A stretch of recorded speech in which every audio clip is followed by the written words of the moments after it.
When most people think about serial killers, names like Ted Bundy, Jeffrey Dahmer, and John Wayne Gacy immediately come to mind. These monsters have been dissected in countless documentaries, books, and Netflix series until their stories are burned into our collective consciousness. But lurking in the shadows of criminal history are killers whose names you've probably never heard, whose crimes were just as brutal, just as calculated, and in some cases, even more disturbing than the famous psychopaths everyone knows about. Today, we're diving deep into the twisted minds of 5 serial killers who somehow managed to slip through the cracks of public memory despite leaving behind trails of unimaginable horror. These aren't your typical true crime stories. These are the cases that made seasoned detectives question their faith in humanity, that forced entire communities to confront the reality that evil can wear the most ordinary masks. First up is Dean Corll, known as the Candyman, who orchestrated what was once considered the worst mass murder in American history. Then there's Maury Travis, the videotape killer, who became one of the first serial killers caught through digital forensics while documenting his torture sessions like some sick home movie collection. We'll explore William Lester Suff, whose crimes were so sadistic that even hardened investigators struggled to process the evidence. Ronald Dominique, who preyed on vulnerable men across Louisiana's bayou country for over a decade. And finally, David Allen Gore, whose partnership in terror turned Florida's coastline into a hunting ground. These men didn't just kill, they tortured, they manipulated, they turned murder into ritual. Some operated for years without detection, others recorded their crimes for their own twisted pleasure. All of them prove that the most dangerous predators are often the ones hiding in plain sight, wearing friendly smiles while planning unthinkable acts. What makes these cases even more chilling is how they expose the cracks in our system, the blind spots that allowed these monsters to operate freely while families searched desperately for missing loved ones. These are stories of institutional failure, of victims forgotten by society, of communities that had to confront the uncomfortable truth that they had been living alongside pure evil. Let's start with Dean Arnold Corll, a man whose nickname sounds almost innocent until you understand the horror it concealed. Born on December 24th, 1939, Christmas Day, Corll would grow up to orchestrate a killing spree so systematic and brutal that it redefined what America thought it knew about serial murder. The Candyman wasn't just a catchy nickname the media dreamed up. Corll literally earned that title by working at his mother's candy company, where he would hand out free sweets to local children in the Heights neighborhood of Houston, Texas. Picture this: a friendly man in his 30s, always ready with a smile and a piece of candy, befriending young boys and letting them hang around the candy shop. To parents and neighbors, he seemed like a harmless, even generous member of the community. But behind that wholesome facade was a predator who understood that the best way to catch prey was with the sweetest bait. What makes Corll's story particularly disturbing is how he turned teenagers into accomplices in his own twisted game. David Owen Brooks and Elmer Wayne Henley weren't just random kids who got caught up in something bigger than they understood. They became active participants in luring their own friends to their deaths. Imagine the psychological manipulation required to convince teenagers to betray their peers for money. Corll reportedly paid them $200 for each victim they brought him. $200 for a human life. The method was sickeningly simple. Brooks and Henley would approach boys they knew, friends from school, kids from the neighborhood, and invite them to what they called parties at Corll's various apartments. These weren't parties, they were death traps. Once inside, the victims would be restrained through force or deception, then subjected to torture sessions before being killed either by strangulation or with a .22 caliber pistol. But here's what's truly haunting about this case. The boys had been disappearing for years, and nobody seemed to care. This was the early 1970s, the height of the counterculture movement, when running away from home was almost fashionable. When parents in the Heights neighborhood reported their sons missing, police would simply file them away as runaways. 13-year-old boys would vanish with nothing but swimsuits and pocket change, and authorities would shrug it off as teenage rebellion. The systematic dismissal of these missing persons reports allowed Corll to operate with impunity for 3 years. 29 confirmed victims, though investigators believe the real number could be higher. 29 young men who simply vanished from their daily lives, walking to work, using payphones, living their normal teenage routines until they encountered the candyman or his teenage recruiters. The torture methods Corll employed were particularly sadistic. He maintained what can only be described as a torture chamber, complete with restraints and implements designed to inflict maximum pain and psychological terror. Victims were subjected to prolonged torture sessions before being killed, with Corll savoring every moment of their suffering. The psychological terror inflicted on these young victims, combined with the betrayal by peers they trusted, represents one of the most disturbing aspects of this entire case. The end came dramatically on August 8, 1973, when Elmer Wayne Henley finally turned against his mentor. That night, Corll had planned another torture session, but something went wrong. Henley grabbed Corll's own gun and shot him 6 times, killing him instantly. When police arrived at 2020 Lamar Street in Pasadena, they found 17-year-old Henley standing over Corll's lifeless body. What happened next shocked even seasoned investigators. Henley didn't just confess to killing Corll in self-defense. He opened up about everything: the murders, the torture, the burial sites. He led police to a boat shed where bodies were buried in the dirt floor, to remote locations at Lake Sam Rayburn, to High Island Beach. Body after decomposing body was uncovered, each one representing a family's worst nightmare finally confirmed. At the time, this was the worst case of serial murder in United States history, surpassing the 25 murders attributed to Juan Corona in California. The term serial killer hadn't even been coined yet. As body after body was pulled from makeshift graves, Houston recoiled in horror, realizing they had become the site of the most grisly mass murder in American history.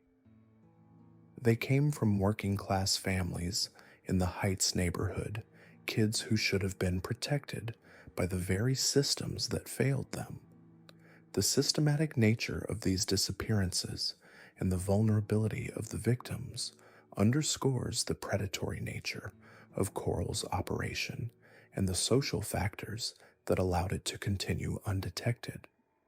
Families of Corll's victims were highly critical of the Houston Police Department, which had been quick to dismiss the missing boys as runaways.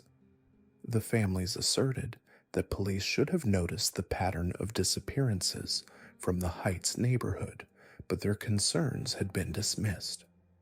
This institutional failure to protect vulnerable youth became a significant part of the case's legacy and led to changes in how missing persons cases are handled. The accomplices, David Brooks and Elmer Wayne Henley, were both teenagers when they began working with Corll. Brooks was convicted of one murder and received a life sentence. He died in prison in 2020 from complications related to COVID-19. Henley was convicted of 6 murders and sentenced to 6 consecutive life sentences. Despite numerous parole attempts, he remains incarcerated today. The transformation of these teenagers from victims of manipulation into active participants in murder raises complex questions about culpability and the psychological effects of prolonged exposure to extreme violence. Even today, 50 years later, investigators continue working to identify victims. 27 of Corll's known victims have been identified, but one remains nameless. The National Center for Missing and Exploited Children recently released new imagery of John Doe, 1973, hoping to finally give this young man back his identity and provide closure for his family. This case influenced other serial killers, including John Wayne Gacy, who admitted to being inspired by press coverage of the Houston mass murders. The systematic torture, the use of accomplices, the targeting of vulnerable youth, all became part of a twisted blueprint that other predators would follow. Dean Corll's story isn't just about one man's descent into evil. It's about systemic failure, about a society that failed to protect its most vulnerable members, about the price we pay when we dismiss the disappearance of young people because they don't fit into neat categories of worthiness. Now that we've examined Dean Corll's horrific crimes, let's dive deeper into another monster who used technology to his advantage. In the early 2000s, as the internet was becoming part of everyday life, most people saw it as a tool for connection and information. But for one man in St. Louis, it became the perfect hunting ground. Maury Travis was born in 1965 into what seemed like a normal, middle-class family. His mother was loving, devoted even. As a kid, he volunteered at nursing homes and churches, the kind of wholesome activities that make parents proud. He joined the Army Reserves and headed to Atlanta to study business at Morris Brown College. Everything looked promising for young Maury. But something shifted during those college years, something dark and irreversible. Travis picked up a cocaine habit that would consume him completely. He flunked out of business school and returned to St. Louis with his life already spiraling. To feed his addiction, he started holding up shoe stores at gunpoint. It wasn't sophisticated crime, just desperate moves by a desperate man. In 1989, he was caught, convicted, and sentenced to 15 years in prison. But here's where the system failed catastrophically.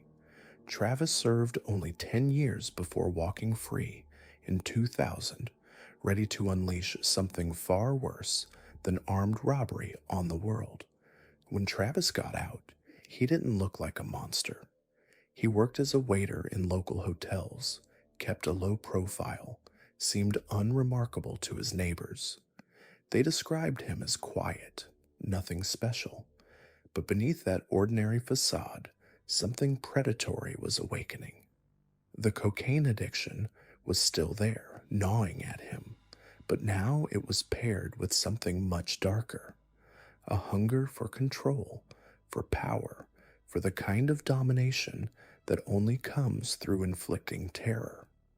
Travis had a specific type of victim in mind. He targeted sex workers, vulnerable women who worked the streets of St. Louis.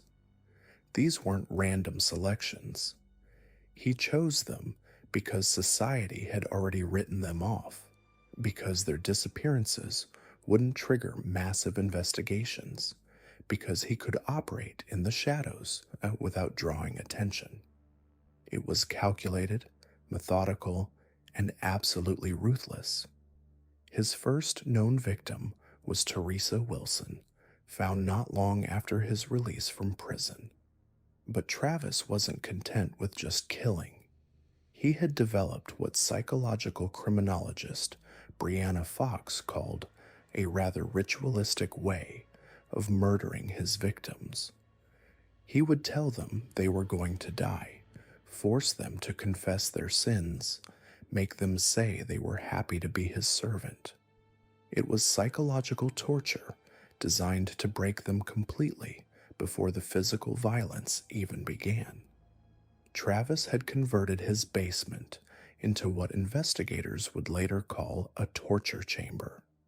He installed a beam where he would strap his victims, keeping them alive for extended periods while he inflicted unimaginable suffering. But here's what made Travis particularly disturbing among serial killers. He filmed everything. Every moment of terror, every plea for mercy, every final breath. He created a video library of his victims' worst moments, trophies he could revisit whenever he wanted to relive the experience of absolute control. The videotapes earned him the nickname the Videotape Killer, but they revealed something even more chilling about his psychology. It wasn't enough for him to kill them.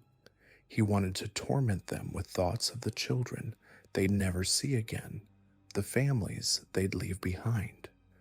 The sadism was so complete, so thorough, that it's almost impossible to comprehend. Travis had very specific views about his victims. He saw himself as some kind of moral judge, cleaning up what he considered the filth of society. But this wasn't about justice or righteousness. It was about feeding his own twisted need for superiority, for feeling powerful over people he deemed worthless. Between 2000 and 2002, Travis murdered at least 12 women, though he claimed in letters to have killed 17. Each murder followed the same horrific pattern. He'd cruise the streets in his vehicle, charming potential victims with promises of drugs or money. Once they were isolated, the nightmare would begin. Strangulation, torture, degradation, all of it captured on camera for his personal collection. But Travis made a mistake that would bring down his entire operation, and it happened because of his own arrogance. When the St. Louis Post-Dispatch ran a profile piece on Teresa Wilson, Travis couldn't resist responding. He sent an anonymous letter to the newspaper along with a computer-generated map showing the location of another victim's body.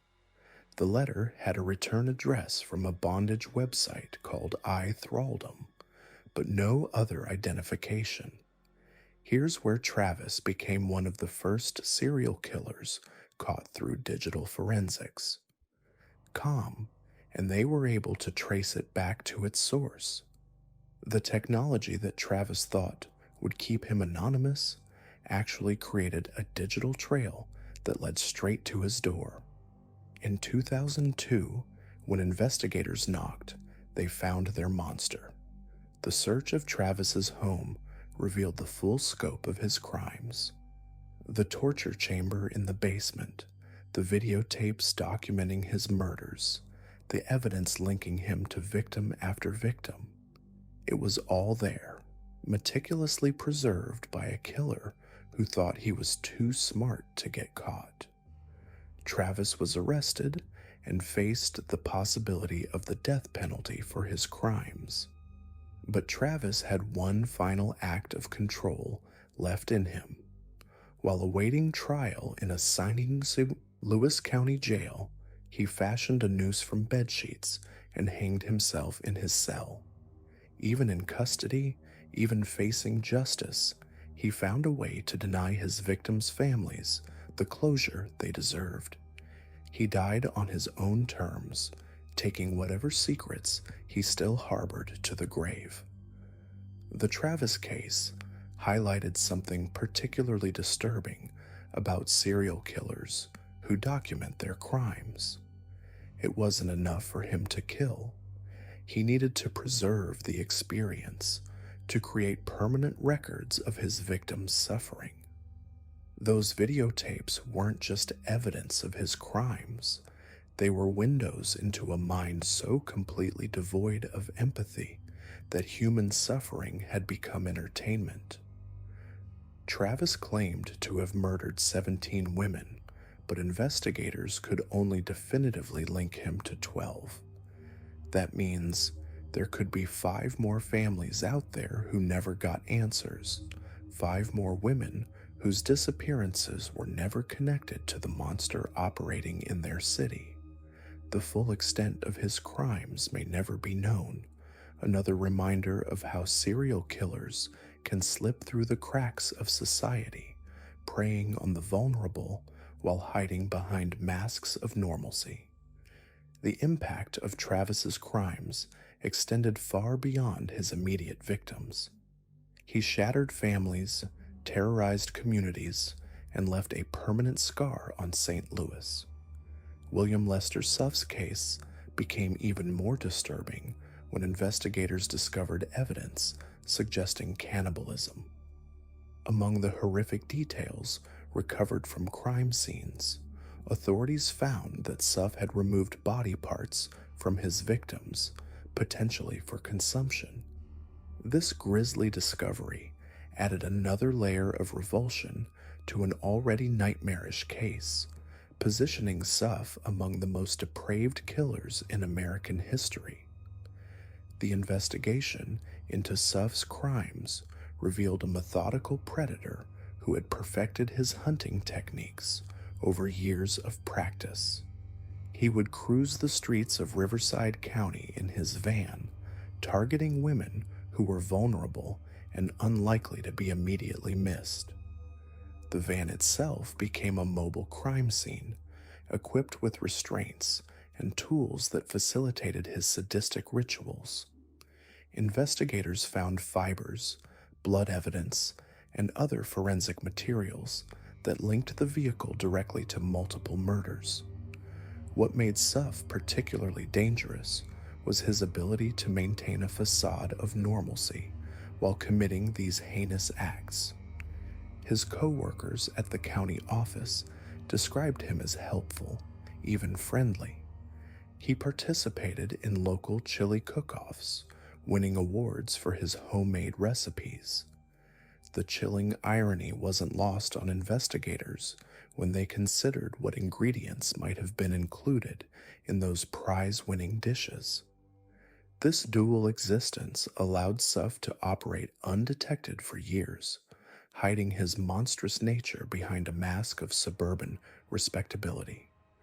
The victims of Suff's rampage were primarily sex workers and women struggling with addiction, individuals society often overlooks. This vulnerability made them easy targets for a predator who understood that their disappearances wouldn't immediately trigger intensive police investigations.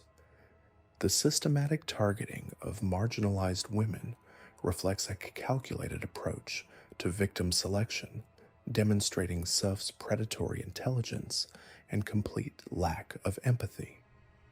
The breakthrough in the case came through advances in forensic science, particularly DNA analysis. Blood evidence found at crime scenes and in Suff's van provided the crucial links that connected him to multiple murders. This scientific evidence, combined with witness testimony and physical evidence, built an overwhelming case against him.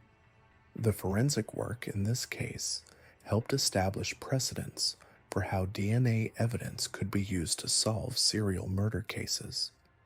During his trial, Suff showed no remorse for his actions. He displayed the same cold demeanor that had allowed him to commit such brutal crimes while maintaining his everyday life. The jury heard testimony about the extreme violence inflicted on his victims, the torture methods employed, and the complete dehumanization that characterized his crimes. The evidence was so overwhelming and disturbing that the death penalty seemed inevitable. Suff was ultimately convicted of 12 murders and sentenced to death. However, like many death row inmates in California, he remains alive decades later, housed in San Quentin State Prison. The lengthy appeals process and moratorium on executions in California have kept him alive while his victims' families continue to wait for justice. This prolonged legal limbo represents another layer of suffering for those affected by his crimes. The case exposed significant flaws in how law enforcement approached crimes against sex workers and other marginalized populations. The initial dismissal of missing persons reports as runaways or voluntary disappearances allowed Suff to continue killing for years. This institutional failure highlighted the need for better protocols when investigating disappearances of vulnerable individuals, regardless of their lifestyle or circumstances. Modern investigators continue to examine Suff's activities, looking for connections to other unsolved cases. Given his mobility and the long time frame of his criminal activity, it's possible that additional victims remain undiscovered. Cold case units in California and other states have reviewed their files for crimes that match Suff's methods, hoping to provide closure to families who have wondered about missing loved ones for decades. The psychological profile of Suff reveals a killer driven by a need for complete control and domination over his victims. The torture and mutilation weren't merely methods of murder, but expressions of his sadistic personality. The careful staging of crime scenes and the ritualistic nature of his violence suggest a killer who derived psychological satisfaction from the suffering he inflicted. This level of sadism places him among the most disturbing serial killers in American criminal history. The impact of Suff's crimes extended far beyond his immediate victims. The fear he created in the community, particularly among vulnerable women, changed behavior patterns and heightened awareness of personal safety. Sex workers in the area became more cautious, often working in pairs or avoiding certain locations. The community trauma lasted long after his arrest, with many residents struggling to understand how such evil could hide in plain sight. The case also highlighted the importance of community vigilance and the role of ordinary citizens in solving crimes. Tips from the public, observations by co-workers, and reports from survivors all contributed to building the case against Suff. This collaborative approach between law enforcement and the community became a model for investigating serial crimes, demonstrating that public awareness and cooperation are crucial elements in stopping predators. The legacy of William Lester Suff's crimes serves as a reminder that evil can masquerade as normalcy, that monsters can hide behind friendly faces and community involvement. His case stands as a testament to the importance of taking all missing persons reports seriously, regardless of the victim's background or circumstances. It also demonstrates the crucial role that forensic science plays in modern criminal investigations, providing the evidence needed to secure convictions against even the most careful killers. Today, Suff remains on death row, an aging reminder of the horrors he inflicted on his victims and their families. His case continues to be studied by criminologists, law enforcement officials, and forensic scientists who seek to understand the psychology of serial killers and improve methods for catching them. Moving from Texas to Riverside County, California in 1986, William Lester Suff brought with him a darkness that would soon terrorize an entire community. What makes Suff's case particularly disturbing isn't just the brutality of his crimes, but the horrifying discovery that would make investigators question everything they thought they knew about serial murder. Suff had already served time for the unthinkable. In 1974, he and his wife had been convicted of beating their 2-month-old daughter to death. Sentenced to 70 years, Suff was released after serving only 10. A decade behind bars for murdering an infant, then freedom.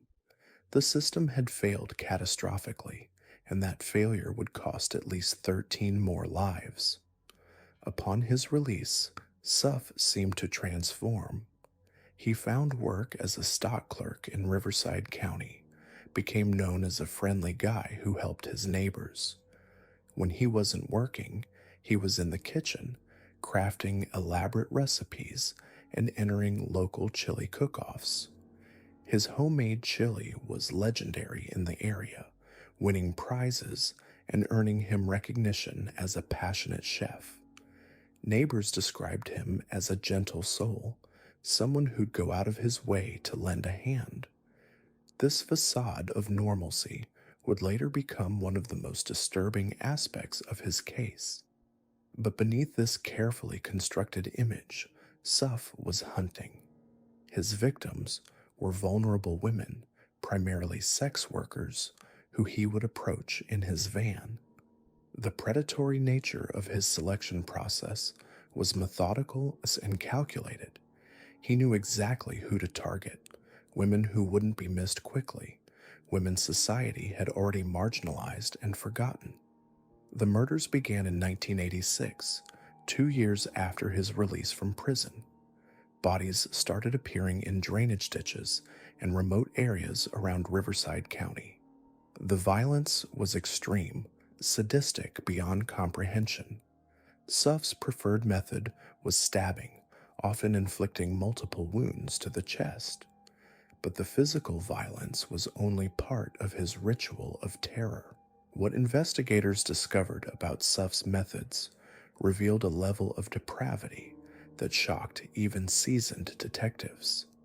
His victims weren't just murdered, they were tortured extensively before death. Crime scene evidence showed that women had been bound, with marks around their wrists and ankles indicating prolonged restraint. They bore cigarette burns on their arms and other areas of their bodies, all inflicted while they were still alive. The crime scenes themselves told a story of systematic torture and sexual sadism. One victim was found with 4 stab wounds to her chest, knife wounds to her genitalia, and one of her nipples partially removed. Most disturbing of all, a light bulb had been inserted into her uterus and was recovered intact during the autopsy. These weren't crimes of passion or opportunity. They were carefully planned sessions of torture that revealed a mind completely disconnected from human empathy. But the true horror of William Suff's crimes went beyond torture and murder. Investigators would discover evidence suggesting something that pushed this case into territory few serial killer cases ever enter. There were indications that Suff had engaged in cannibalism, consuming portions of his victims. This revelation transformed an already horrific case into something that challenged investigators' understanding of human depravity. The cannibalism allegations weren't just speculation. Physical evidence and witness testimony suggested that Suff had not only killed and dismembered his victims, but had prepared their flesh for consumption. Some reports indicated he had cooked human meat and may have served it to others, unknowing victims who had no idea what they were eating. The psychological implications of this behavior revealed a level of dehumanization that went beyond typical serial killer psychology. For years, Suff operated with virtual impunity. The systematic targeting of marginalized women meant that many disappearances weren't immediately investigated. When bodies were found, the cases often received minimal resources and attention. This institutional neglect allowed Suff to continue his killing spree largely undetected, claiming victim after victim while maintaining his public persona as a helpful neighbor and prize-winning chef. The investigation that eventually led to Suff's capture was a breakthrough in forensic science. DNA evidence, relatively new at the time, played a crucial role in linking him to multiple murders. This represented one of the early successful uses of genetic evidence in serial killer cases, setting a precedent for future investigations. When police finally searched Suff's residence, they uncovered a house of horrors, evidence of torture, body parts, and implements of violence painted a picture of systematic sadism. The contrast between his public image and private reality was stark and terrifying. The same hands that had crafted award-winning chili had tortured and mutilated innocent women. Suff's capture in 1992 brought an end to one of California's most brutal killing sprees. The evidence against him was overwhelming, and in 1995, he was convicted of 12 murders and sentenced to death. The trial revealed the full extent of his crimes and the systematic nature of his violence. The case had lasting impacts beyond the immediate victims and their families.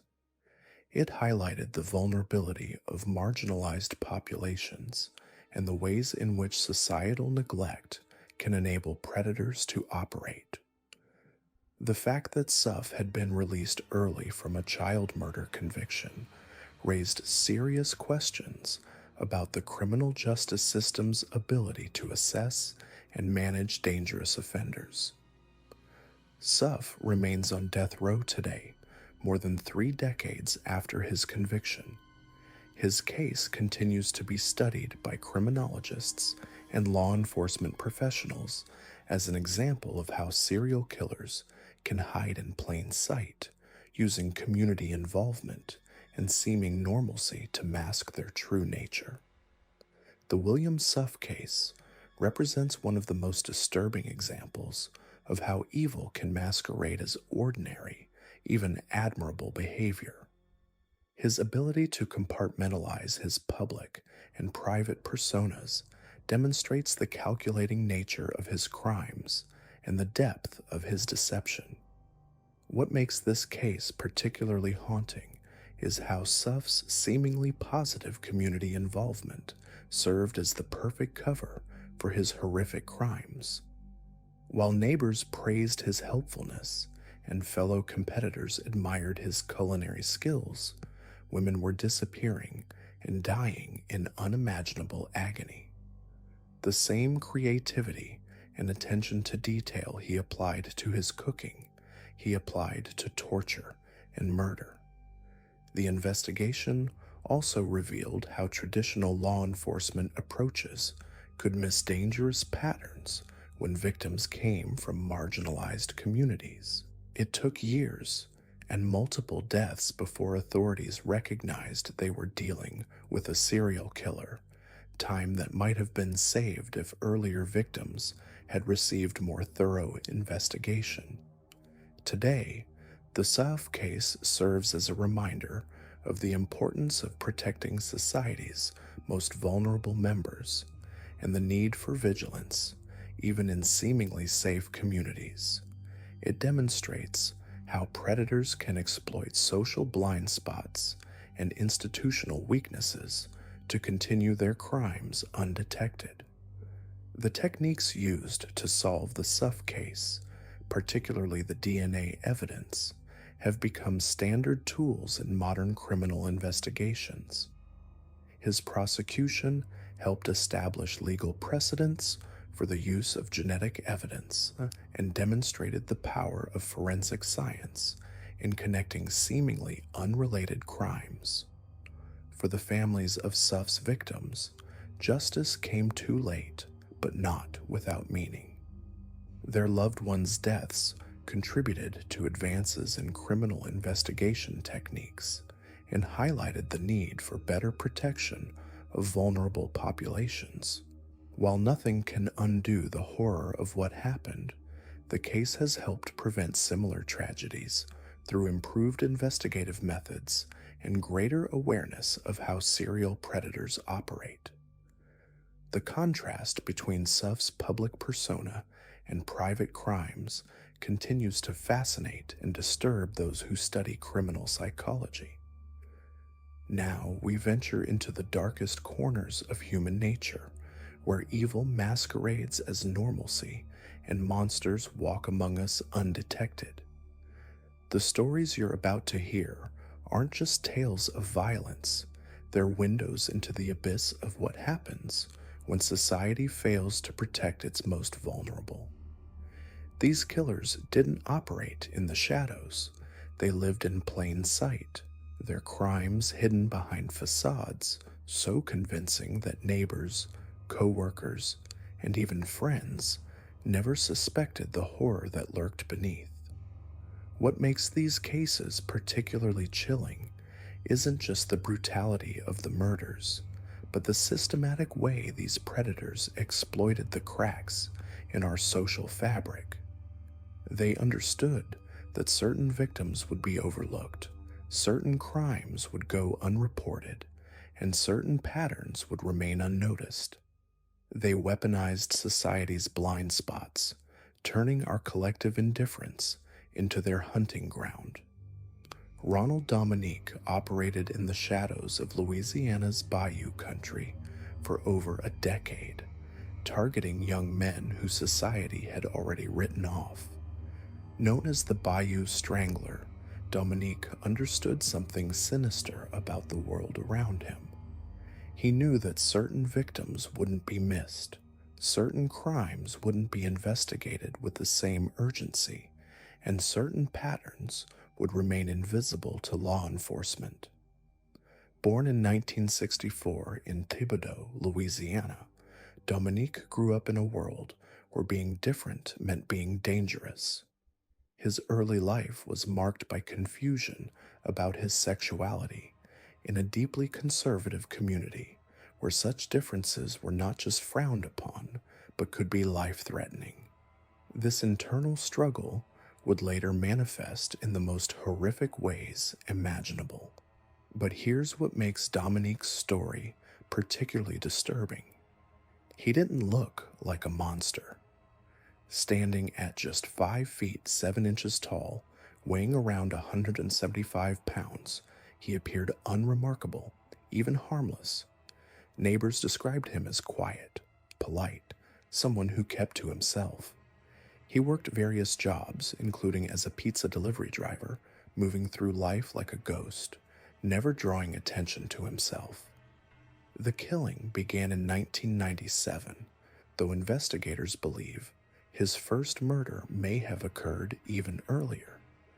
Dominique's method was as calculated as it was cruel. He would cruise known gathering spots for gay men, areas where vulnerable young men would congregate, often struggling with their own identity, sometimes homeless, frequently estranged from their families. These weren't random encounters. Dominique was hunting. His approach was methodical and manipulative. He would present himself as a friendly face, someone who understood their struggles, someone who could offer them something they needed. Sometimes it was money, sometimes drugs, sometimes just a place to stay for the night. He had an uncanny ability to identify the most vulnerable, those who were isolated, desperate, or simply looking for acceptance. What happened next follows a pattern that would repeat itself over and over for 9 years. Dominique would lure his victims to remote locations, often under the pretense of sexual encounters. But what began as consensual quickly turned deadly. He would overpower his victims, rape them, and then strangle them to death. The sexual assault wasn't just part of the crime, it was the point. For Dominique, the act of domination, of complete control over another human being, was what he craved. The bodies were dumped in remote areas throughout Louisiana, often near water, in swamps, or along isolated roads. Dominique chose these locations carefully, places where the bodies might not be found for weeks or months, allowing decomposition to destroy evidence. When they were discovered, many victims couldn't even be identified immediately. The geographical spread of the murders was staggering. Bodies were found in at least 6 different parishes across Louisiana, from the New Orleans area to the southwestern part of the state. This wasn't the work of a disorganized killer acting on impulse. This was a predator who understood how to exploit jurisdictional boundaries, how to make it difficult for law enforcement agencies to connect the dots. For years, the pattern went unnoticed. These weren't the kind of victims that generated headlines or sparked community outrage. They were young men, often gay, frequently from troubled backgrounds, sometimes involved in sex work or struggling with addiction.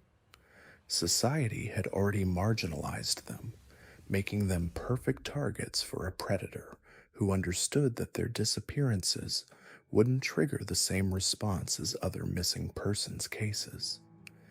The investigation that would eventually bring Dominique down began almost by accident. In 2006, the body of a young man was found in a sugarcane field in Lafourche Parish. What made this case different was that the victim's family didn't give up. They pushed for answers, demanded that police take the case seriously, and refused to let their loved one become another forgotten statistic. Detective Dennis Thornton of the Lafourche Parish Sheriff's Office began connecting dots that had been scattered across multiple jurisdictions for nearly a decade. As he dug deeper into the case, patterns began to emerge. Similar victims, similar circumstances, similar methods of disposal. The realization was horrifying. They weren't dealing with multiple unrelated crimes. They were dealing with a serial killer who had been operating undetected for years. The breakthrough came through DNA evidence. Advances in forensic technology allowed investigators to link biological evidence found on multiple victims to a single perpetrator. But even with this evidence, they still needed to identify their suspect. The DNA profile sat in databases, waiting for a match that would finally put a name to the monster. That match came in late 2006, when Dominique was arrested on an unrelated charge. His DNA was collected as part of the booking process, and when it was run through the system, it lit up like a Christmas tree. Suddenly, investigators had their Bayou Strangler, and the scope of his crimes began to come into focus. During interrogation, Dominique didn't deny his crimes. In fact, he seemed almost relieved to finally talk about them. He confessed to killing at least 23 young men between 1997 and 2006, making him one of the most prolific serial killers in Louisiana history. But investigators believe the true number of victims may be even higher. The details of his confessions were chilling. Dominique described his crimes with a detached, almost clinical precision. He remembered his victims, their names, where he picked them up, what he did to them, and where he disposed of their bodies. There was no remorse, no emotion, just a matter-of-fact recounting of nearly a decade of murder.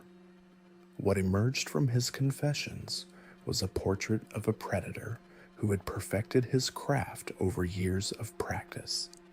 He knew exactly what type of victim to target, how to approach them, how to gain their trust, and how to eliminate them without leaving evidence. He had studied the system and learned how to exploit its weaknesses.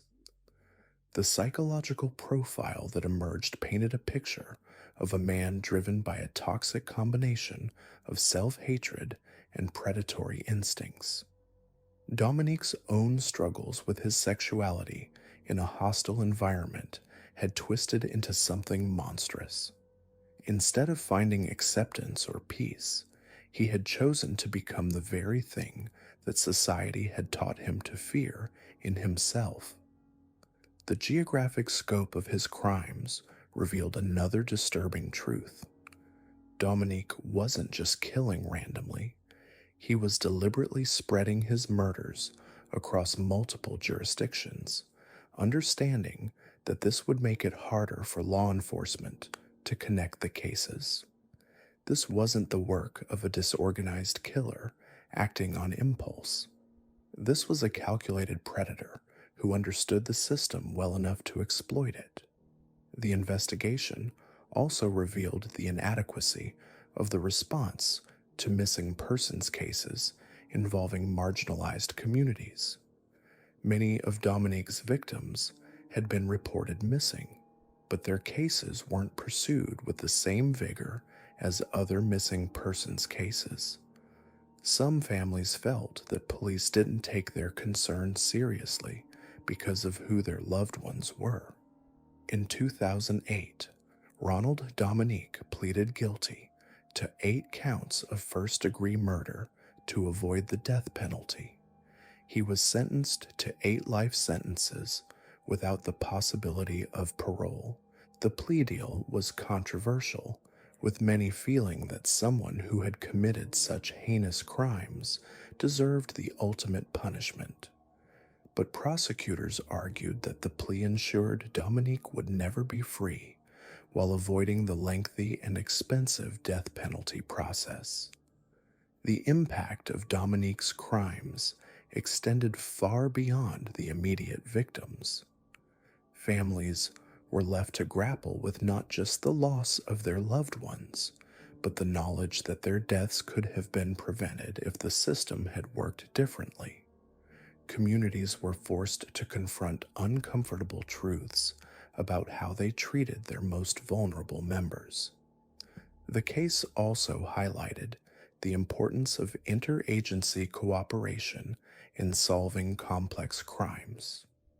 Had investigators from different parishes been sharing information more effectively, Dominique might have been caught years earlier. The case led to improvements in how law enforcement agencies communicate and coordinate their investigations. Today, Ronald Dominique sits in a Louisiana prison, serving multiple life sentences. He's now in his late 50s, a man who will never again walk free. But the damage he caused can never be undone. 23 young men lost their lives, 23 families were destroyed, and an entire community was forced to confront the reality that a monster had been living among them for nearly a decade. The Bayou Strangler case serves as a stark reminder of how society's treatment of marginalized communities can create opportunities for predators. When certain victims are deemed less worthy of protection, when certain crimes are investigated less thoroughly, when certain patterns are overlooked, monsters like Ronald Dominique can operate with impunity. But perhaps most disturbing of all is the knowledge that Dominique's crimes were entirely preventable. The warning signs were there, the patterns were detectable, the victims were crying out for help, Society simply chose not to listen, and in that silence, evil flourished, claiming 23 lives that should never have been lost. The final chapter of this dark story isn't just about one man's crimes, it's about all of us and our responsibility to protect those who cannot protect themselves. Because when we fail in that responsibility, when we turn our backs on the vulnerable, we create the very conditions that allow monsters to thrive. What makes the case of William Lester Suff so chilling isn't just what he did, but how he hid in plain sight. Here was a man who appeared to be the perfect neighbor, the friendly coworker, the community volunteer who brought prize-winning chili to local competitions. But beneath that facade lurked something far more sinister than anyone could have imagined. The disturbing truth about Suff's crimes extends beyond murder into realms that challenge our understanding of human depravity. During the investigation, detectives discovered evidence suggesting cannibalism. Several victims showed signs of flesh being removed from their bodies, and disturbingly, Suff's prize-winning chili recipes took on a horrifying new context. Investigators began to wonder what exactly had been in those award-winning dishes that neighbors and coworkers had praised so enthusiastically at community gatherings. The systematic nature of Suff's killings revealed a predator who had perfected his methods over years of practice. He would cruise the streets of Riverside County in his van, targeting vulnerable women who were often struggling with addiction or homelessness. These weren't random acts of violence, they were calculated hunts. Suff would offer his victims rides or drugs, luring them into situations where they had no escape. Once isolated with his victims, Suff's true nature emerged. The crime scenes painted a picture of prolonged torture and sexual sadism. Victims were bound, beaten, burned with cigarettes, and subjected to horrific sexual violence before being killed. The insertion of objects into victims' bodies and the precise nature of the mutilations suggested someone who derived pleasure from inflicting maximum suffering. What made Suff particularly dangerous was his ability to compartmentalize his life. During the day, he worked as a stock clerk, maintaining friendly relationships with coworkers who described him as helpful and kind. He volunteered in his community, participated in cooking competitions, and even wrote his own cookbooks. This double life allowed him to operate undetected for years, with no one suspecting the man who brought homemade chili to office parties was capable of such monstrous acts. The investigation that finally brought Suff down began with advanced forensic techniques that were cutting edge for the early 1990s. DNA evidence linked him to multiple crime scenes, creating an undeniable pattern that connected him to at least 12 murders. The forensic work was meticulous, matching fibers from his van to clothing found on victims, linking his DNA to biological evidence at crime scenes, and connecting him to locations where bodies were discovered. But perhaps the most disturbing aspect of the Suff case was how it revealed the vulnerability of society's most marginalized members. His victims were primarily sex workers and women struggling with addiction, people who existed on the fringes of society, where disappearances were often dismissed or ignored. This systematic targeting of vulnerable women highlighted how predators like Suff exploit social blind spots, preying on those least likely to be missed or believed. The trial proceedings revealed the full extent of Suff's crimes and the calculated nature of his actions. Evidence showed he had been escalating his violence over time, becoming more brazen and sadistic with each victim. The prosecution argued that Suff represented a particular type of serial killer who combined sexual sadism with a complete dehumanization of his victims, viewing them as objects to be used and discarded rather than human beings with inherent worth. Defense attorneys attempted to argue for mental illness, pointing to Suff's childhood trauma and his earlier conviction for killing his infant daughter. But the systematic nature of his crimes, his ability to maintain a normal facade, and the calculated way he disposed of evidence suggested someone who was fully aware of his actions and their consequences. The jury ultimately convicted him on 12 counts of murder, and he was sentenced to death. The Suff case fundamentally changed how law enforcement approached serial killer investigations, particularly regarding the use of DNA evidence and the importance of taking disappearances of marginalized individuals seriously. It also highlighted the need for better coordination between different jurisdictions, as Suff's crimes spanned multiple counties and could have been connected sooner with better information sharing. Today, William Lester Suff remains on death row at San Quentin State Prison, one of California's longest-serving death row inmates. He has consistently refused to grant interviews or provide any additional information about his crimes, maintaining the same facade of normalcy that allowed him to operate undetected for so long. The families of his victims continue to struggle with the knowledge that the man who destroyed their loved ones was someone who could have been their neighbor, their co-worker, their friend. The case serves as a stark reminder that evil doesn't always announce itself with obvious signs or dramatic gestures. Sometimes it wears the mask of the helpful neighbor, the award-winning chef, the community volunteer. Sometimes it brings homemade chili to the office party while harboring secrets that would make your blood run cold. And sometimes the most dangerous predators are the ones who smile and wave at you every morning, all while hiding a darkness that defies comprehension. The legacy of William Lester Suff's crimes extends far beyond the immediate victims and their families. The torture scenes were meticulously documented, suggesting a killer who derived pleasure not just from the act of murder, but from the ability to relive these moments of complete control.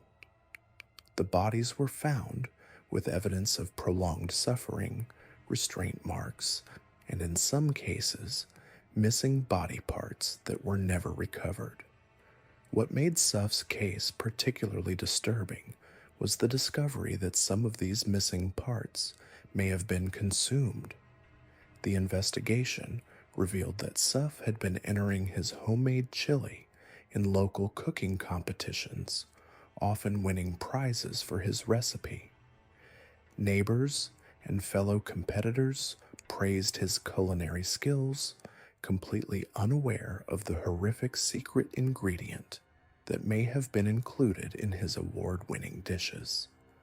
The thought that members of the community may have unknowingly consumed human flesh adds a layer of horror that extends far beyond the immediate victims. When investigators searched Suff's residence, they found a workshop where he had been crafting makeshift weapons and restraints. The methodical preparation suggested someone who had been planning and fantasizing about these crimes for extended periods. His journals revealed a twisted philosophy where he viewed his victims as less than human, deserving of the torture and death he inflicted upon them. The DNA evidence that ultimately linked Suff to the murders represented a breakthrough in forensic science during the early 1990s. The ability to definitively connect a suspect to multiple crime scenes through biological evidence revolutionized criminal investigations and demonstrated how advances in technology could finally bring justice to cases that might otherwise have remained unsolved. What made Suff particularly dangerous was his ability to compartmentalize his life.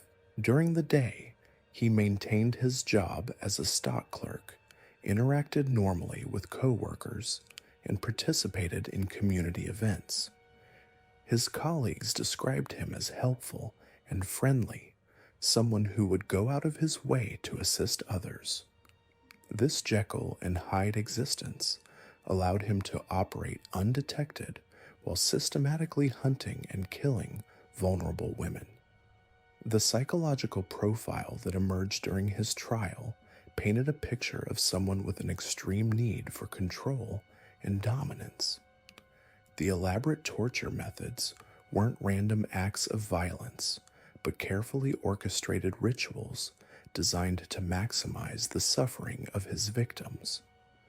The fact that he documented some of these sessions suggests a level of psychological detachment that borders on the incomprehensible. Suff's first conviction for killing his infant daughter should have been a warning sign that was impossible to ignore. The fact that he served only 10 years of a 70-year sentence for such a heinous crime represents a catastrophic failure of the justice system. Had he served his full sentence, at least 12 women would still be alive today. This case became a rallying cry for victims' rights advocates who argued for more stringent parole requirements for violent offenders. The impact on the families of Suff's victims was devastating and long-lasting. Many of these women came from disadvantaged backgrounds, and their families struggled to get proper attention from law enforcement and the media. The systematic targeting of sex workers highlighted the vulnerability of women in these circumstances and the societal factors that made them easy prey for predators like Suff. During his trial, Suff showed no remorse for his actions and maintained an eerie calm throughout the proceedings. When given the opportunity to speak, he offered no apologies to the families of his victims and showed no recognition of the pain he had caused. This complete lack of empathy reinforced the prosecution's argument that he represented a permanent danger to society. The death sentence handed down to Suff was seen as appropriate given the extreme nature of his crimes, but it also raised questions about the effectiveness of capital punishment as a deterrent. Despite being sentenced to death in 1995, Suff remains on death row at San Quentin State Prison, where he continues to appeal his conviction while the families of his victims wait for justice to be served. The case also highlighted the importance of cross-jurisdictional cooperation in serial killer investigations. Suff's crimes spanned multiple areas within Riverside County, and the ability of different law enforcement agencies to share information and coordinate their efforts was crucial in identifying the pattern and ultimately apprehending him. The Suff case remains a textbook example of how serial killers can hide in plain sight, using their apparent normalcy as a mask for unspeakable evil. His ability to win cooking competitions with potentially contaminated chili while simultaneously torturing and murdering women demonstrates the chilling capacity some individuals have for compartmentalizing their lives. Today, the case continues to be studied by criminal psychologists and law enforcement professionals as an example of how early warning signs can be missed and how the failure to properly punish violent crimes can have devastating consequences. What makes these cases so particularly disturbing isn't just the violence itself, but how each killer systematically destroyed the evidence of their crimes. After Suff murdered his victims, he would often take parts of their bodies home. Investigators found human flesh mixed with other meats in his kitchen. The most chilling detail came during his trial when prosecutors revealed that Suff had been serving his infamous chili at local cook-offs, chili that contained human remains. People in his community had been unknowingly consuming his victims. This wasn't just murder. This was complete dehumanization, reducing human beings to nothing more than ingredients. The fact that he won cooking competitions with this grotesque mixture shows how completely he had separated himself from any sense of humanity. His neighbors, his co-workers, people who thought they knew him, had literally been consuming the evidence of his crimes. The psychological profile that emerged during his trial painted a picture of a man living two completely separate lives. By day, he was the friendly stock clerk who wrote cookbooks and won chili competitions.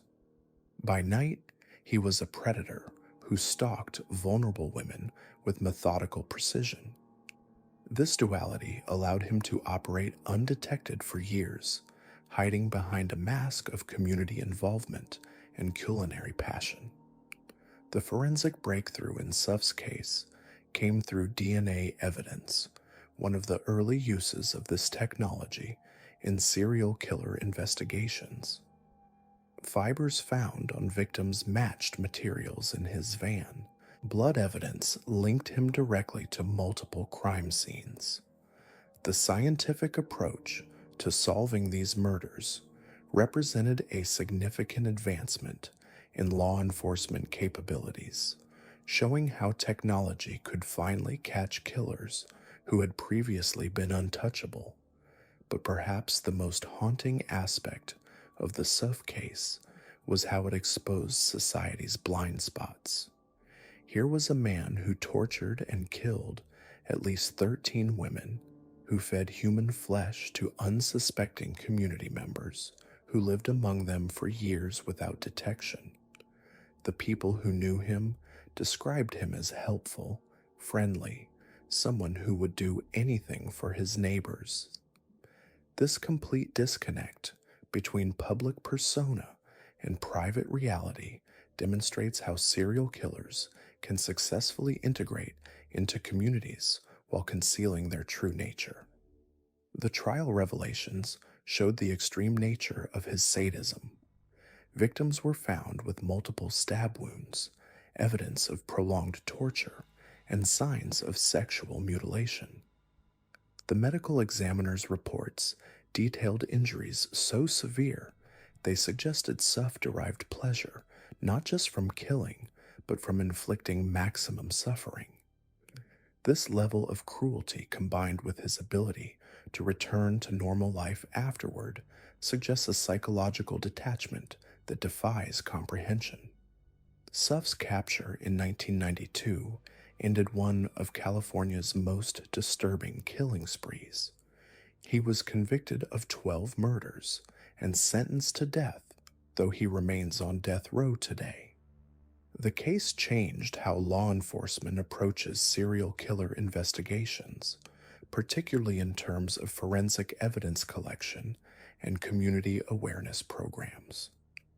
The final killer in our examination brings us to Louisiana, where Ronald Dominique operated in the shadows for over a decade.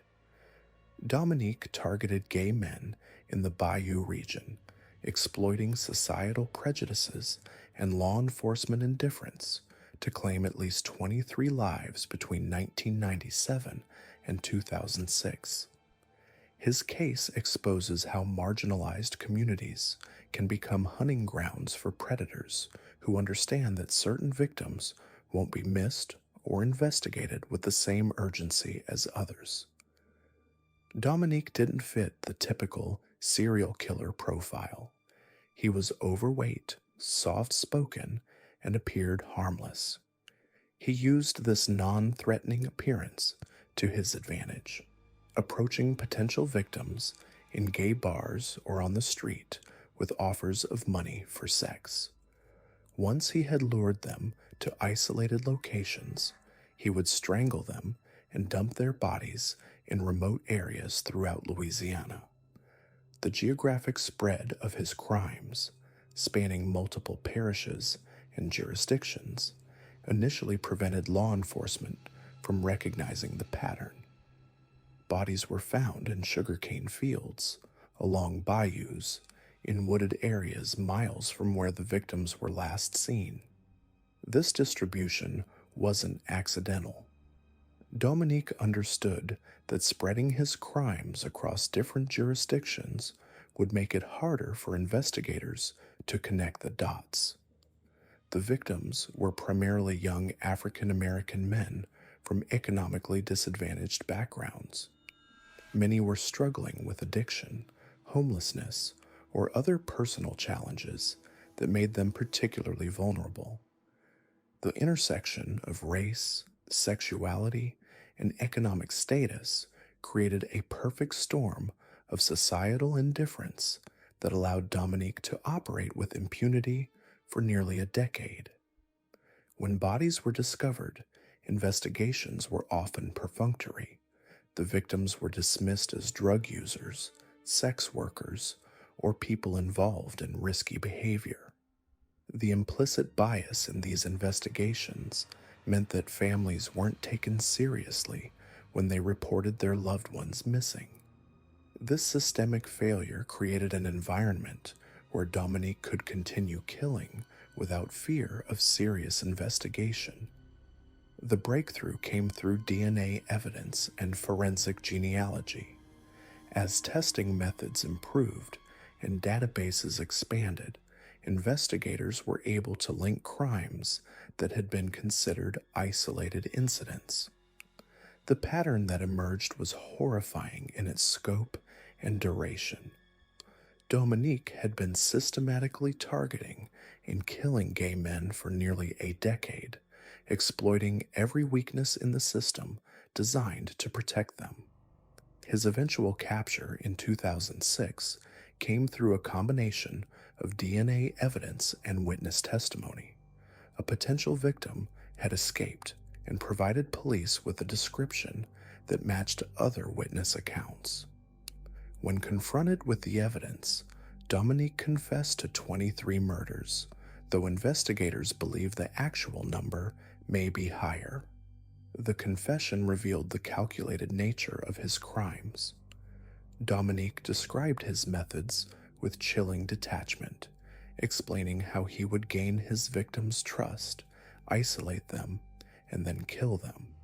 He showed no remorse for his actions, viewing his victims as objects rather than human beings with families and futures. The case highlighted the deadly consequences of societal prejudice and law enforcement indifference. Had these victims been white, straight, and middle class, the pattern would have been recognized much earlier. Instead, their marginalized status made them invisible to a system that should have protected them. Dominique pleaded guilty to avoid the death penalty and was sentenced to multiple life terms without parole. He died in prison in 2021, taking with him the secrets of any additional crimes he may have committed.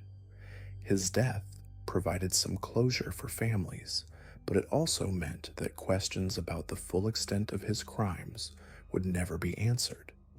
These 5 cases, Dean Corll, Maury Travis, William Lester Suff, Ronald Dominique, and David Allen Gore, represent some of the most disturbing examples of human evil hiding behind masks of normalcy. Each operated for years, claiming dozens of lives while appearing to be ordinary members of their communities. Their stories reveal the dark truth about how predators can exploit societal weaknesses, institutional failures, and human trust to commit unthinkable acts. The lasting impact of these crimes extends far beyond the immediate victims. Families were destroyed, communities were traumatized, and society was forced to confront uncomfortable truths about the monsters that live among us. These cases changed how we approach missing persons investigations, how we use forensic evidence, and how we protect vulnerable populations. But perhaps most importantly, these stories serve as a reminder that evil often wears a familiar face. It's not the obvious monster lurking in dark alleys, but the helpful neighbor, the friendly coworker, the community volunteer who wins cooking competitions. The most dangerous predators are often those who understand how to blend in, how to appear normal while concealing their true nature.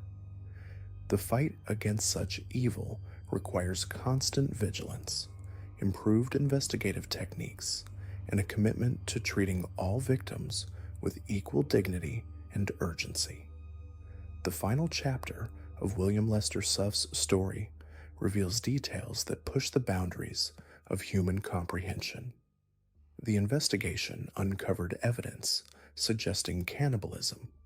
A key piece of evidence was a chili recipe found in Suff's possession.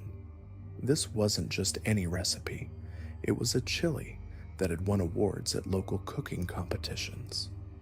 The horrifying realization was that this prize-winning chili may have contained human flesh.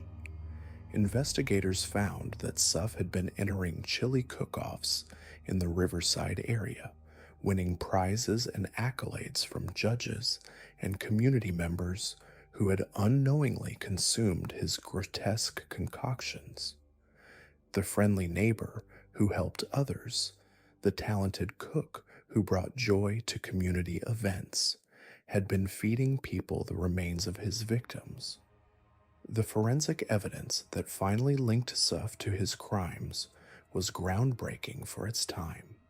DNA analysis, still relatively new in criminal investigations, proved crucial in connecting him to multiple victims. Fiber evidence from his van matched materials found on victims' bodies. The sleeping bag fibers discovered on one victim became a key piece of evidence that helped secure his conviction. The meticulous nature of the forensic work demonstrated how scientific advances were revolutionizing criminal investigations and ensuring that killers like Suff couldn't escape justice. Suff's capture came through routine police work combined with advancing forensic science.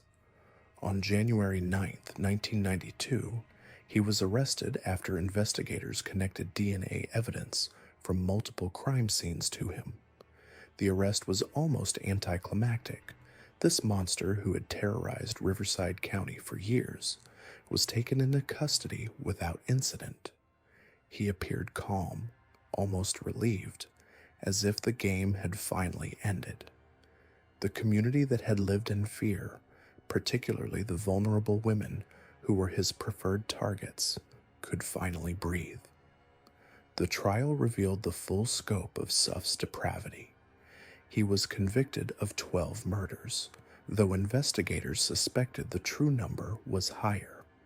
The evidence presented painted a picture of systematic sadism that shocked even seasoned law enforcement officers. The torture methods, the careful disposal of bodies, the trophy-taking behavior, all pointed to a killer who derived immense pleasure from the suffering of others. In 1995, he was sentenced to death, a verdict that brought some measure of justice to the families of his victims. Today, William Lester Suff remains on death row in California, where he continues to appeal his sentence. The man who once charmed neighbors and won cooking competitions now sits in isolation, his true nature finally exposed. The case serves as a chilling reminder that evil often wears the most ordinary faces. The friendly neighbor, the helpful community member, the talented cook. These personas masked one of California's most brutal serial killers. The impact of Suff's crimes extended far beyond his immediate victims. The families destroyed, the community trust shattered, the fear instilled in vulnerable populations. These effects ripple through generations. His case highlighted the particular vulnerability of sex workers and marginalized women, groups that society often overlooks until tragedy strikes. The systemic failures that allowed him to operate for so long prompted changes in how missing persons cases are handled and how law enforcement agencies share information across jurisdictions. The forensic advances that helped catch Suff became standard practice in criminal investigations. DNA analysis, fiber comparison, and other scientific methods that were cutting edge in his case are now routine tools in the fight against crime. His prosecution helped establish precedents for how such evidence could be used in court, paving the way for countless future convictions. But perhaps the most disturbing aspect of William Lester Suff's story is how perfectly he blended into normal society.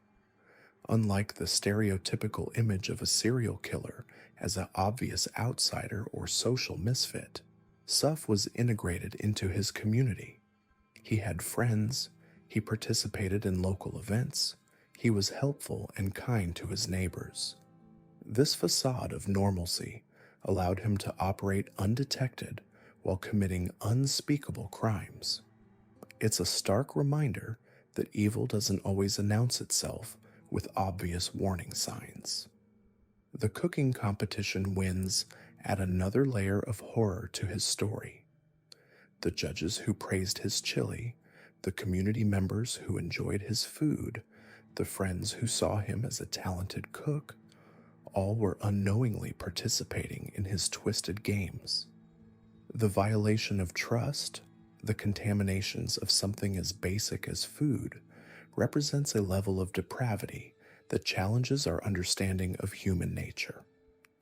As we reflect on these cases, Dean Corll's manipulation of teenagers, Maury Travis's technological sadism, William Suff's community integration, Ronald Dominique's exploitation of societal prejudices, and David Allen Gore's coastal predation, certain patterns emerge.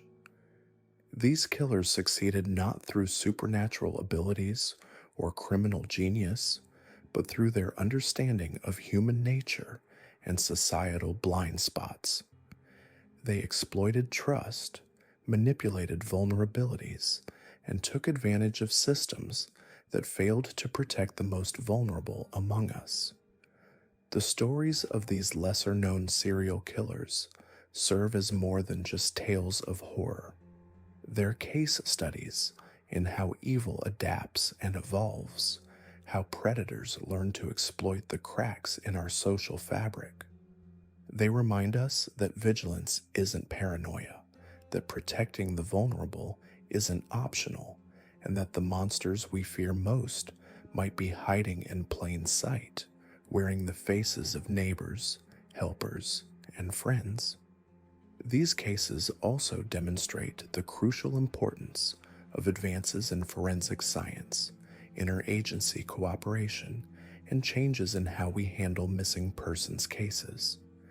Each conviction, each breakthrough in investigative techniques, each policy change implemented in response to these tragedies helps prevent future victims and brings justice to those who can no longer speak for themselves.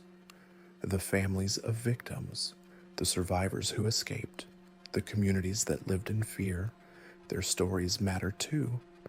They remind us that behind every statistic, every case file, every forensic report are real people whose lives were forever changed by encounters with evil. The horror of William Lester Suff's crimes extended far beyond mere murder. Inside his refrigerator, investigators discovered containers filled with human flesh, meticulously labeled and stored alongside ordinary food items. The chilling reality was that Suff had been consuming parts of his victims, turning his acts of violence into grotesque rituals of cannibalism. This wasn't simply about killing, it was about complete domination and consumption of another human being. What made Suff particularly insidious was his ability to maintain a facade of normalcy in his community. By day, he was the friendly stock clerk who helped his neighbors and won local chili cook-offs. By night, he was a predator who stalked the streets of Riverside County, targeting vulnerable women who society had already forgotten. His co-workers described him as helpful and kind, never suspecting that the man who brought award-winning chili to office potlucks might have been serving them something far more sinister than they could imagine.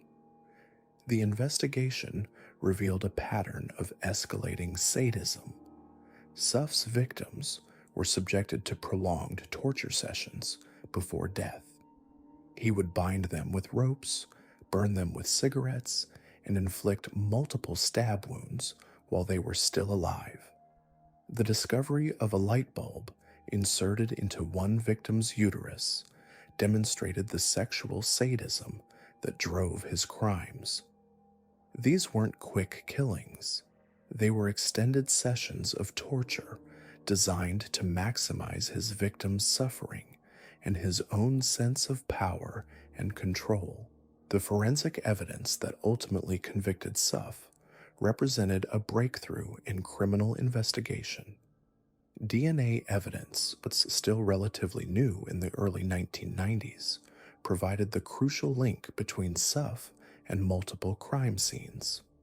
Fibers found on victims matched materials in his van, and hair samples definitively placed him at the scene of several murders.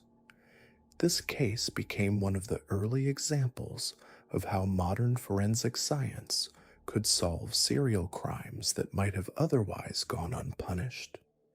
The impact on the families of Suff's victims was devastating. Many of the women he killed were sex workers or drug users, already marginalized by society. Their disappearances were often dismissed or given minimal attention by law enforcement. It was only after the pattern became undeniable that the full scope of Suff's crimes came to light. The families felt a double tragedy. First, the loss of their loved ones, then the realization that society's indifference had enabled their killer to operate for years. Suff's capture came through a combination of forensic evidence and old-fashioned police work. A task force was formed specifically to track the Riverside prostitute killer, and they methodically worked through evidence from each crime scene. When DNA evidence finally linked Suff to multiple murders, they were able to build an overwhelming case against him. His arrest in 1992 ended a reign of terror that had plagued Riverside County for over 5 years. The trial revealed the full extent of Suff's depravity. Evidence presented to the jury included crime scene photographs so disturbing that several jurors required counseling. The systematic nature of his crimes, combined with the physical evidence of torture and mutilation, painted a picture of a man who had completely abandoned any sense of humanity. The prosecution argued that Suff's crimes represented some of the most heinous acts ever committed in California, and the jury agreed. In 1995, William Lester Suff was convicted of 12 murders and sentenced to death. He currently sits on death row at San Quentin State Prison, where he has remained for nearly 3 decades. Despite numerous appeals, his conviction has been upheld, and he awaits execution.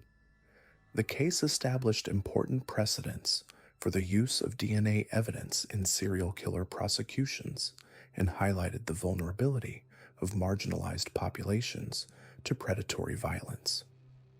The legacy of Suff's crimes extends beyond the immediate victims.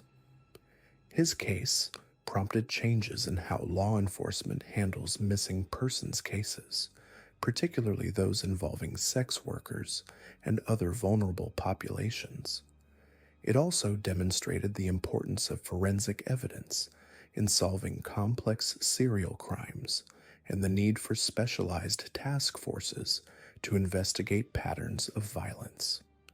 Today, investigators continue to examine cold cases for possible connections to Suff's known crimes. Given the time period he was active and his methods of operation, it's possible that additional victims remain undiscovered. The case serves as a reminder that evil can hide behind the most ordinary facades, and that vigilance is required to protect society's most vulnerable members from predators who see them as easy targets. Ronald Dominique represents another chilling example of how serial killers exploit society's blind spots to operate undetected.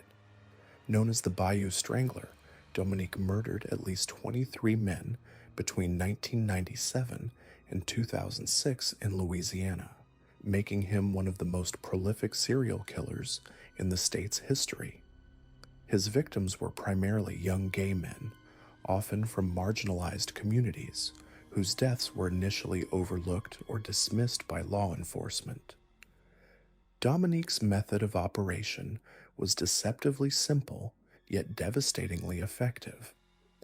He would approach potential victims in gay bars, on the street, or through online platforms, presenting himself as a friendly, harmless older man.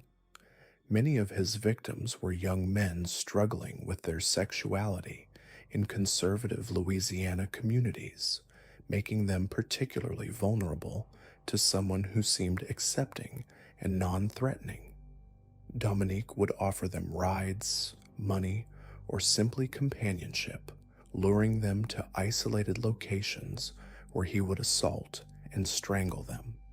The geographic spread of Dominique's crimes across multiple parishes in Louisiana initially prevented investigators from recognizing the pattern. Bodies were discovered in ditches, wooded areas, and abandoned buildings across a wide swath of southeastern Louisiana. The victims appeared to have little in common beyond their demographics: young, often African American or Hispanic men who frequented gay establishments or were known to engage in sex work. What made Dominique particularly dangerous was his ability to blend into the communities he was terrorizing. He was a middle-aged man who worked various jobs and maintained a low profile. To those who knew him casually, he appeared unremarkable, just another face in the crowd. This ordinariness allowed him to approach victims without raising suspicion and to disappear back into anonymity after each crime. The investigation into the Bayou Strangler killings was hampered by several factors. The victims were often from marginalized communities whose disappearances weren't immediately reported or taken seriously by authorities. The crimes crossed multiple jurisdictions, making it difficult to coordinate investigations. Additionally, the social stigma surrounding the victims' lifestyles meant that potential witnesses were reluctant to come forward with information. The breakthrough in the case came through advances in forensic science and the persistence of a multi-agency task force.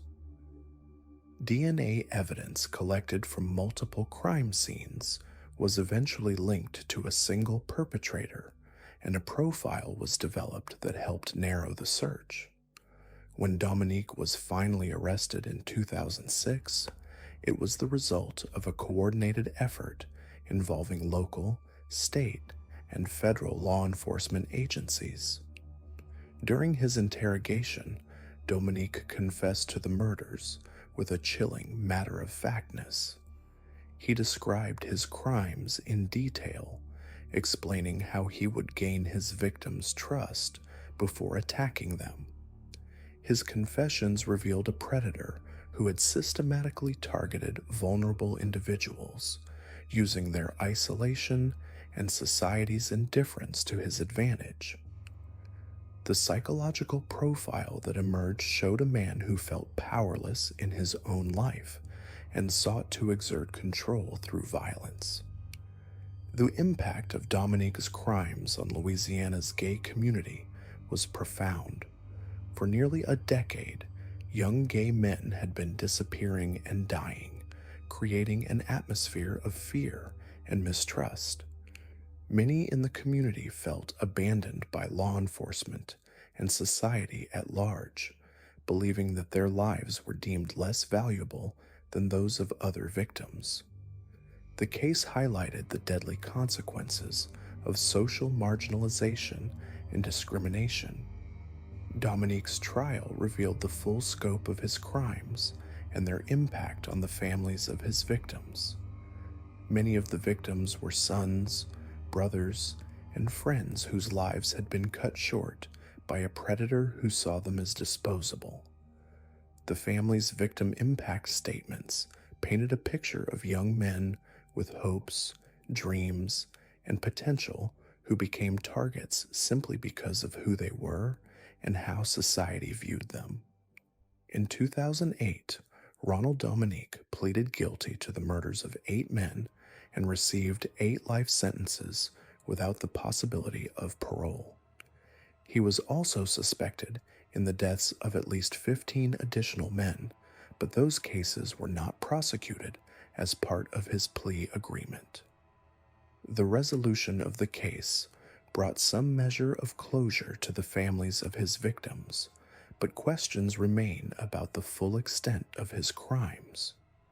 The case of Ronald Dominique serves as a stark reminder of how societal prejudices can create conditions that enable serial killers to operate with impunity. His victims were targeted not just because they were vulnerable, but because they belonged to a community that was often ignored or stigmatized. The investigation's eventual success demonstrated the importance of treating all victims with equal dignity and the need for law enforcement to overcome their own biases when investigating crimes. Our final case brings us to David Allen Gore, whose crimes along Florida's coast represent some of the most brutal and sadistic acts in the state's criminal history.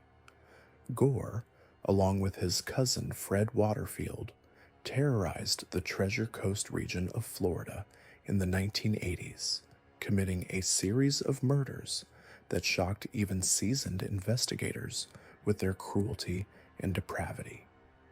Gore's criminal career began with seemingly minor offenses, but quickly escalated to kidnapping, rape, and murder. He and Waterfield would cruise the coastal highways looking for vulnerable victims, often young women whose cars had broken down or who were hitchhiking. The duo would offer assistance, then force their victims to isolated locations where they would subject them to hours of torture before killing them. The methods employed by Gore and his accomplice were particularly sadistic. They would bind their victims and subject them to prolonged sexual assault and torture.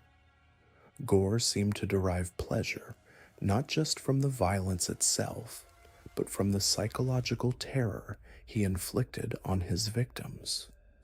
He would often tell them exactly what he planned to do to them, savoring their fear and helplessness before carrying out his threats. The investigation into Gore's crimes was complicated by the fact that many of his victims were transients or runaways whose disappearances weren't immediately reported.